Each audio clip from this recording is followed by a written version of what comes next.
పిల్లలు చెడిపోవడానికి గల ప్రధాన కారణం ఎవరు? ఈ వీడియో ద్వారా తెలుసుకుందాం. బైబిల్ చరిత్రలో ఆహాజు రాజు మరియు మనష్షే రాజు తమ పిల్లలను అగ్నిగుండంలో వేశారు. వారు సాతానుకు బలిగా అర్పించారు. అయితే ఒక విశ్వాసిగా నీ పిల్లల పట్ల నువ్వు ఏ విధంగా ప్రవర్తిస్తున్నావో ఒక్కసారి నువ్వు జ్ఞాపకం చేసుకో. ప్రవర్తన ఏ విధంగా ఉందో ఒక్కసారి నువ్వు జ్ఞాపకం చేసుకో.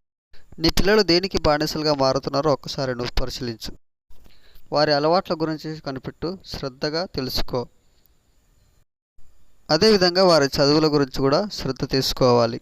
నీ కుమారుడు లేదా నీ కుమార్తె బాగుపడాలంటే వారిని సండే స్కూల్కి పంపించు. దేవుడిని పరిచయం చేయండి. వాక్యం ఈ విధంగా చెప్తుంది: బాలుడు నడవలసిన త్రోవలో నడిపించండి, వాళ్ళ బాల్యంలో ప్రార్థన నేర్పించండి, మందిరానికి వారిని క్రమక్రమంగా అలవాటు చేయమని బైబిల్ చెప్తూ ఉంది.